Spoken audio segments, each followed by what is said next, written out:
जी sir, मैं गफूर बोल रहा हूँ फ्रॉम यूके बर्मिंघम। जी हो साहब। First of all congratulation to doctor Shah आपको और doctor Naik sahib. You doing the best Islamic job I can imagine, beautiful. और दूसरी बात ये है कि सर अपना ये जो लॉटरी है, about the lottery, if you you got the lottery, I know it's हराम। A friend told me to ask you, lottery जो है, if you got it, can you use it? Is it halal to use, or can you use for the good cause, or what is the solution if you got the lottery? जी, I'll read the Quran.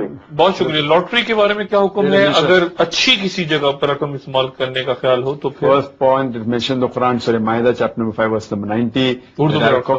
Surah Maida, surah number 5, जी। आयत number 90 में लिखा है कि शराब और जुआ बिल्कुल हराम है। रिश्त मिनमली शैतानी, शैतान की चीज बिल्कुल हराम है। पहली चीज, लॉटरी खरीदना ही नहीं चाहिए, जीतने का सवाल बाद में आएगा। आप लॉटरी खरीदेंगे तो सवाल आएगा जीतने का। लॉटरी खरीदना ही हराम है, कोई भी शक्ल में। या ये होता है कि जी इस लॉटरी की रकम से फिर ये अच्छा काम होगा। लॉटरी खरीदना ही हराम है। अब जब लॉटरी ब्लड बैंक के खरीदेंगे, लिए इस्तेमाल होगी लॉटरी या किसी और जगह इसकी कोई income- भी लॉटरी खरीदना ही हराम है। तो आप ठीक। अगर कहते हैं कि आप बैंक में डालेंगे, रिबा का पैसा क्या करेंगे, तो बैंक में पहले डालना ही नहीं चाहिए फिक्स डिपॉजिट में। तो रिबा का पैसा क्या करेंगे वो सवाल बाद में आएगा। कुरान कहते हैं रिबा हराम है तो रिबा हराम है। तो अब रिबा जब लेंगे तो आएगा सवाल देने का। तो लेना ही हराम है। इसी तरीके से लॉटरी भी लेना ही हराम है। ठीक है। अगर कोई आपको ठोस के दे देता है और मालूम पड़ गए तो बिल्कुल हराम है। अगर आपको मिल गया, अभी फेंक तो सकते नहीं।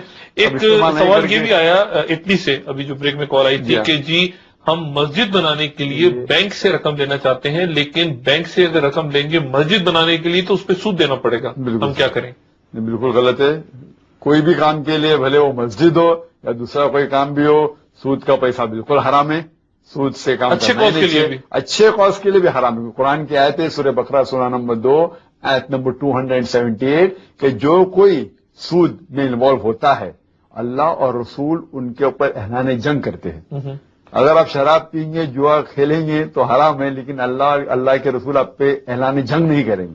लेकिन अगर सूद में इन्वॉल्व होंगे तो आपके ऊपर जिहाद करेंगे, और कोई भी इंसान की ये ताकत है अल्लाह और रसूल से झगड़ा करे। अच्छा, हराम से आया हुआ पैसा है, मैंने ये देखा है सोसाइटी में, हराम से आए हुए पैसे से लोग उम्रा, हज, जक़ात, खैरात, हराम ये हो रहा है। आप भी जानते हैं गलत हो रहा है। ये गलत हो रहा है। कोई सवाब नहीं इसका, या कोई सवाब है? गलत है। अगर आप हराम का पैसा है तो गलत। हराम के पैसे से आप अगर जाएंगे, हज अपने जगह पे हज करेंगे, हज अगर आप अरकान पूरे के, वो अलग मसला है कि हज कबूल होंगे नहीं होंगे। लेकिन आपको अगर आपके पास पैसा नहीं तो हज जाना आपके लिए फर्जी नहीं। लेकिन अमीर लोग अगर करते बिल्कुल गलत करते। आप समझे ना? डॉक्टर साहब अगली कॉल देखते हैं किसके साथ है। हेलो, अस्सलाम वालेकुम जी। वालेकुम अस्सलाम।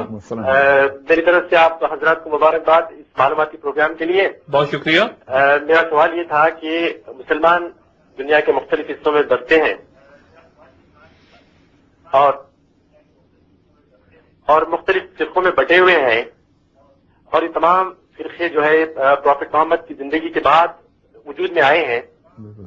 तो इनको एक प्लेटफॉर्म पे लाने के लिए ये तबलीग से मुंसलिक तमाम इदारे किस तरह का रोल अदा कर सकते हैं, और बेसिक फर्क इन लोगों में क्या है जिसको कम से कम तक करके इनको करीब लाया जा सकता है? डॉक्टर जाकिर साहब से मेरा ये सवाल जी। ये सवाल का जवाब कुरान शरीफ अल्लाह फरमाते हैं। ये फिरके डॉक्टर साहब, ये फिरके जो हैं इस वक्त सबसे बड़ा एक अजाब की शक्ल ही समझा जाए इसको। फिरके, टुकड़े, बरादरियां, कैसे खत्म करें इनको? कुरान की आयत है सूरह इमरान में सूरह नंबर 3 आयत नंबर 103 में अल्लाह ताला फरमाते वातसिमू बिहब्लिल्लाहि जमीअन वला तफरकू, hold to the rope of Allah strongly and be not divided. अल्लाह सुब्हानहू व तआला की रस्सी को पकड़ो और आपस में बंटो मत। कि अल्लाह की रस्सी है अल्लाह का कुरान और मोहम्मद सल्लल्लाहु अलैहि वसल्लम की सही हदीस। अगर हर मुसलमान इसको मजबूती से पकड़ेंगे, फिरके होंगे ही नहीं। कुरान में लिखा गया हुआ है सूरह अनाम में सूरह नंबर 6 आयत नंबर 159 कि जो कोई मजहब में फिरके बनाता है, अल्लाह के रसूल उनकी तरफ आप कुछ मत करो, इट इज हराम। फिरके बनाना हराम में कई कुरान की आयत में लिखा है, कई हदीस में लिखा है।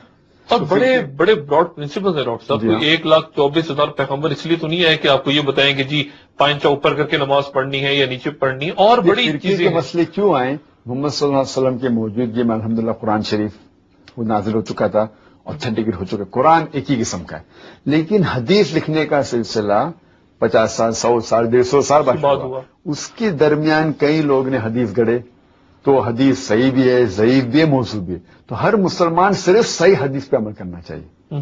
लेकिन अब ये एक अलग इशू है कि लोग हदीस को भी नहीं मानते, वो भी फिर अगली कॉल लेते हैं डॉक्टर साहब। हेलो हेलो जी, वालेकुम अस्सलाम। जी, फैसल बात कर रहा हूँ कराची से। जी जनाब।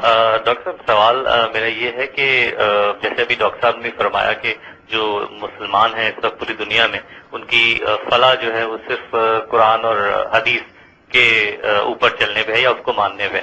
ये एक ऐसी बात है डॉक्टर साहब जो मेरा ख्याल है बचपन से हम सुनते आए हैं, और शायद पुरानी पिछले 1000 साल की अगर हम किताबें देखें तो सिर्फ यही बात एक है जो सब कहते हैं, और यकीनन यही बात शायद सही भी है, यकीनन यही बात सही है।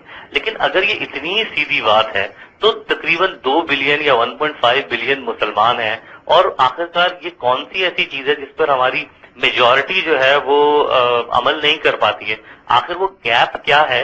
ये कहने को तो मतलब हम ये कह देते हैं कि ये इतना ही आसान है कि आप कुरान और सुन्नत पर अमल कीजिए और आप दुनिया पे छा जाएंगे, लेकिन पिछले 1-1.5 हजार साल में 1 बिलियन 1.5 बिलियन मुसलमान इस बात को ना समझ पा रहे हैं। तो क्या इस बात के जो माने हैं वो बयान करने में कोई कमी है, या आखिरकार वो गैप क्या है, वो अंडरस्टैंडिंग क्यों पैदा नहीं होती है कि लोग ये समझ पाएं कि हकीकत क्या? क्या वो प्रैक्टिसेस के ऊपर हमारा पूरा कंसंट्रेशन है, या कुछ और सोशल जिम्मेदारियां भी होनी चाहिए, या अमर बिल मारूफ और नहीं मुनकर के कुछ और भी गालिबन जाविये हैं जिनको हमें देखना चाहिए? वो गैप क्या है?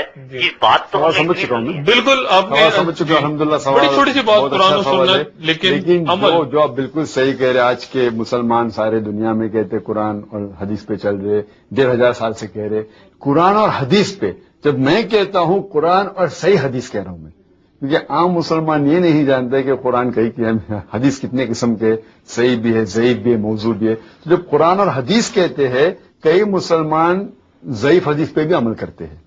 तो ये इसीलिए मेरी तकरीर में हदीस सही होना चाहिए और सुन्नत कहते हैं, लेकिन सुन्नत जो को ड्राइव होना चाहिए सही हदीस से, क्योंकि जिस तरीके से मैंने कहा पहले जवाब के अंदर कि हदीस का सिलसिला इकट्ठा होने का जो 100 साल 150 साल वो बहुत बाद है। तो अभी कई उलमा ने, जो कई पहले जमाने के उलमा मोहम्मद सल्लल्लाहु अलैहि वसल्लम के 100 साल 150 साल 300 साल बाद जो फतवे दिए, उस टाइम उनके लिमिटेड नॉलेज पे फतवे दिए उन्हें, जितने स्कॉलर्स थे उस टाइम सारे हदीस इकट्ठा नहीं हुए थे।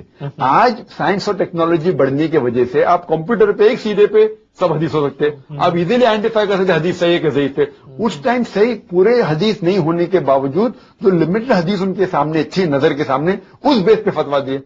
और चारों जब देखेंगे कितने भी स्कॉलर्स है, चारों अहम्मा, उनने ये कहा कि आपको कोई भी हदीस कोई भी मेरा फतवा मिलता है जो अल्लाह और रसूल के खिलाफ है तो मेरे फतवे को दीवार पे मारो। अबू हनीफा ने कहा, इमाम शाफी ने कहा, इमाम अहमद बिन हंबल ने कहा, इमाम मलिक ने कहा, और सारे ग्रेट स्कॉलर ने कहा कि आपको कोई भी मेरा फतवा मिलता है जो कुरान और सही हदीस से टकराता है, मेरे फतवे को छोड़ दो। तो आज के मुसलमान जो भी फतवा मिलता है, अगर दो उलमा में इख्तिलाफ है तो हम कम से कम ये तहकीकात करें कि कौन से उलमा की बात कुरान और सही हदीस से ज्यादा करीब है। अगर हम तहकीकात करेंगे तो हमें मिल जाएगा, और फिर इंशाअल्लाह हम मुसलमान वापस से सही रास्ते पे। अगली कॉल हमारे साथ काबुल से है, और देखते हैं दोस्त क्या बात करना चाहते हैं। हेलो